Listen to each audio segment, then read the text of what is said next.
এই সরকারের সময়সীমার মধ্যেই হবে সাংবাদিক সুরক্ষা আইন। তথ্য উপদেষ্টা মোহাম্মদ মাহফুজ আলম এই বিষয়ে রাজধানীর সিডাব মিলনায়তনে চলছে সংলাপ। চলে যাচ্ছি তথ্য উপদেষ্টার বক্তব্যে। আমার কথা হচ্ছে ডিগনিফাইড লিভিং আর হচ্ছে পলিটিক্যাল পার্টিগুলোর সদিচ্ছা। আপনি ভালো করছেন এনে যে ওনাদের ইশতেহারে এই জিনিসটাও থাকা দরকার, যে আসলে এই সদিচ্ছাটা ওনারা শো করবেন কিনা, যে আসলে সাংবাদিকতা এবং সাংবাদিকদের এই যে লেজুর ভিত্তি, এর বাইরে লেজুর ভিত্তি দলীয় তো আদর্শ সবারই থাকতে পারে, ব্যক্তিগত আদর্শ, কিন্তু এই যে একবারে দলকানা যে জায়গাটা, প্রেস ক্লাব যেভাবে দখল হয়ে বসে আছে, চিটাগাং প্রেস ক্লাবের ইস্যু আমি গত 1 বছরে সলভ করতে পারি নাই because of the political parties involvement there. ওখানে পলিটিক্যাল পার্টি এবং ওখানে জুয়া চলে, ওখানে আরো কি কি চলে, এবং আমি ওগুলো হচ্ছে ডিসি কে বলে বন্ধ করতে পারছি কিছুটা, কিন্তু এই যে সাংবাদিক এই যে প্রেস ক্লাবের ইস্যুটা ওখানে রাজনৈতিক দলগুলোর কারণে এটা এখনো একটা নির্বাচন হয় নাই, 1 বছরে একটা নির্বাচন হয় নাই প্রেস ক্লাবে, চিটাগাং প্রেস ক্লাবে। So this is the reality we are living in. So আমাদের দিক থেকে রাশেদ খান ভাই বলছিল যে তোমার কি আপনার না না আর 1 মিনিট একটা প্রশ্ন আছে, আপনি শেষ করে দিলে তো অনুষ্ঠানটা অসমাপ্ত থেকে যাবে।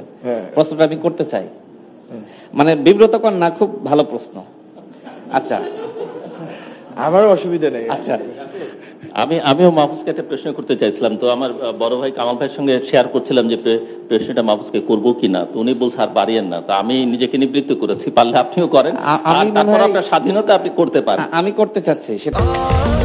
স্বাস্থ্যকর অল টাইম ফ্যামিলি কেক, সব সময় অল টাইম হেলদি লাইফ। এটা হলো আমাদের তথ্য উপদেষ্টা যেটি বললেন,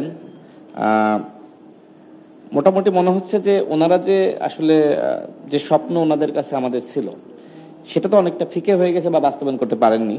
তো সেই জায়গা থেকে উনি 2টি দলের নাম বলেছেন যে অনেক কিছু করতে চেয়েছেন, কিন্তু ভিসি নিয়োগ, ডিসি নিয়োগ, এটা 2টা দলের মধ্যে ভাগ হয়ে গেছে, বিএনপি এবং জামাত। এখন আমার কথা হলো যে আপনারা তো তাহলে এই ব্যর্থতার দায় অনেকটা এই দল 2টির উপরে দিচ্ছেন, কিন্তু আমরা তাদের বক্তব্য শুনি, তারা আবার দায় আপনাদের উপরে দেন। তার মানে কি এই দায় দেওয়ার মধ্যে থাকবে? জনগণের যে স্বপ্ন ছিল যে আপনারা অন্তত বিশেষ করে গণঅভ্যুত্থানের আপনারা একদম সামনে থেকে নেতৃত্ব দিয়েছেন, এই জনগণের ভাগটা আপনারা নিশ্চিত করবেন, কিন্তু আপনারা জনগণের ভাগটা নিশ্চিত না করে বিএনপি জামাতের ভাগটা নিশ্চিত করলেন। ব্যর্থতার দায় কি আপনাদের উপরে যায় না?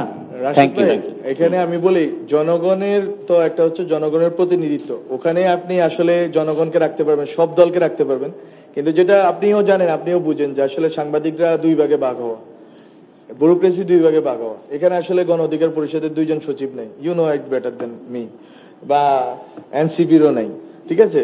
সো আছে কিন্তু সচিব ওদেরই, ফলে ওইটাই বাগাবাগিটা ওখানে করছে। এটা তো আমি বলি নাই যে বাগাবাগি, আর বাগাবাগির বিষয় না, বিষয়টা হচ্ছে যে আসলে আওয়ামী লীগকে আপনি আওয়ামী লীগের যে প্রশাসনিক কাঠামো এটাকে আপনি বদল করতে হলে ওখানে তো লোক লাগবে, আপনি তো এটা খালি রাখতে পারেন না।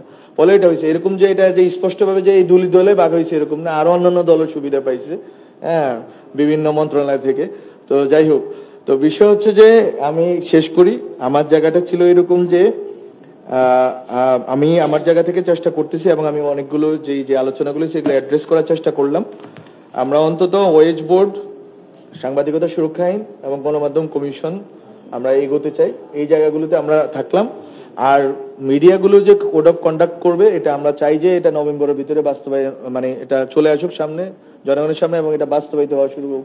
1-2টা হাউসে না, যেটা হয় যে একটু এলিট হাউসগুলোতে 1-2টা হাউসে হয়, বরং আমি মনে করি যে এমন ভাবে হোক যাতে হচ্ছে যে অন্যান্য হাউসগুলো এটা পালন করতে পারে।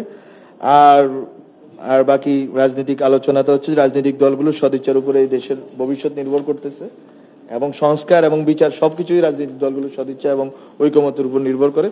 সো সবাইকে ধন্যবাদ, অনেকক্ষণ হয়তো কথা বলে ফেলছি।